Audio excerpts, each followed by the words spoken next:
밥 먹기 위해서 줄 서는 곳도 계속 추워서 벌벌 떨면서 일하시는 분들 번호가 있나 봐요. 관리자분들이 몇 번분 속도 좀 올려주세요. 이런 기사가 나가고 나서 저희는 핫팩 1개 지급하지 않고 2개 지급했습니다, 기자님, 이러면서. 며칠 전 경기도의 한 쿠팡 물류센터에서 50대 여성 노동자가 쓰러진 뒤 숨졌습니다. 한파가 닥친 날 난방이 안 되는 공간에서 밤샘 근무를 한 뒤였는데요. 이곳에서 일하는 노동자 대부분은 핫팩이라고 하는 손난로의 의지에 추위를 견디고 있었습니다. 안녕하세요. 저는 KBS 사회부 사건팀에서 근무하고 있는 이유민 기자라고 합니다.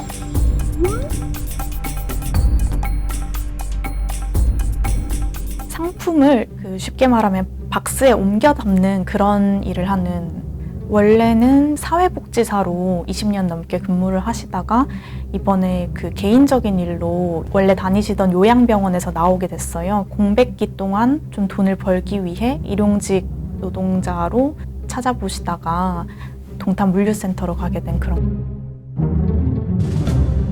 1월 초에 저희가 엄청 추웠던 적이 있었잖아요. 수도권에 기록적인 한파가 몰아쳤었던 때에 대형 물류센터다 보니까 화물차가 왔다 갔다 해야 되고 또 즉각적으로 상품을 차에 옮겨 싣고 이러다 보니까 문이 아예 열려 있어요. 근데 아주 추운 환경에서 장시간 노출돼 있다가 화장실에서 쓰러진 채로 발견된 그런 상태였다고 보시면 됩니다. 똑같으니까 외부에 두꺼운 파카 입고 그 옷차림으로 그냥 일을 하니까 마음이 아프죠. 같이 가서 제가 처음에 살았으니까. 지병이나 그런 건 없었던 걸로 알고 있거든요. 전혀 이상하지 못한 일이었고. 평소에 지병이 없던 50대 여성분이 6번의 일용직 노동을 한 뒤에 화장실에서 쓰러졌고 갑작스럽게 심장마비, 그러니까 심근경색으로 쓰러졌다는 것 자체가 업무상으로 신체적으로나 정신적으로 엄청난 압박을 받았다, 이렇게 보셔도 될 것 같습니다.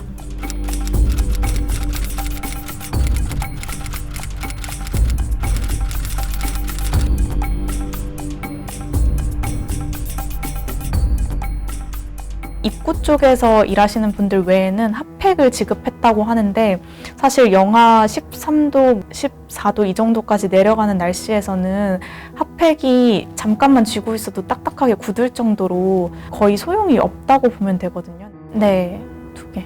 얼마짜리라고요? 쿠팡가로 420원이요.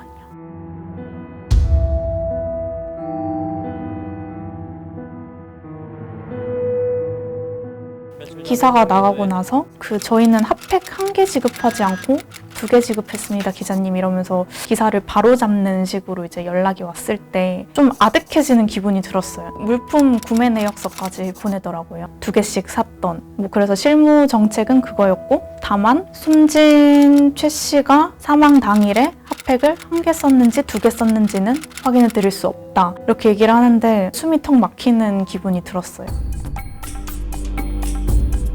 쿠팡 측은 도난 위험이 있을 수 있다는 이유로 노동자들이 개인적으로 들고 온 핫팩 반입을 철저하게 막았거든요. 보온병도 반입을 막아서 대기하면서 밥 먹기 위해서 줄 서는 곳도 계속 추워서 벌벌 떨면서 밥 먹을 때도 차가운 밥이었다, 이렇게 얘기를 하니까 일하시는 분들 핸드폰 번호나 이런 걸 조합해서 번호가 있나 봐요, 각자. 근데 속도가 좀 느린 분들이 보이면 관리자분들이 몇 번분 속도 좀 올려주세요, 이런 식으로 이제 방송을 한다고 하더라고요. 근데 그게 굉장히 큰 압박이라고 들었어요.